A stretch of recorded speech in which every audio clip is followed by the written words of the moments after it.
For Barr, Standoff with Prosecutor adds to string of miscues. To view the full article, click the first link in the description below. The result was that Mr. Barr looked as though he had acted without the full backing of the president.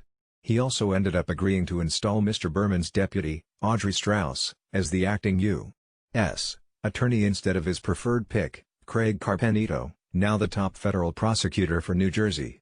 As attempted power plays go, this was an abject failure and served only to further undermine the credibility of both the Attorney General and the President, said Greg Brower, a former federal prosecutor who once headed the FBI's Congressional Affairs Office.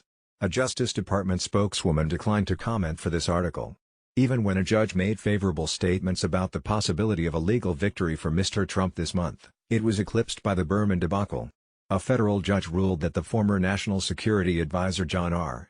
Bolton may be in jeopardy of forfeiting his $2 million advance or even be prosecuted for failing to scrub classified information out of his new book, as Justice Department lawyers had argued that he was legally required to do. But the judge refused to order copies of the political memoir seized, noting that more than 200,000 of them were already in the hands of booksellers by the time the department acted.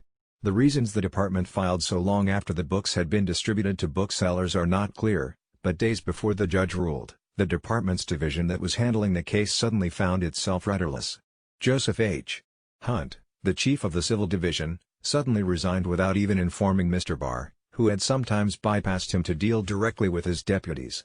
Mr. Barr's penchant for closely managing his staff and impatience with what he sees as too much deliberation have grown in recent weeks, according to department employees who have sat in on meetings with him. Mr. Hunt's departure also seemed to emphasize the risks of handling cases involving Mr. To view the full article, click the first link in the description below.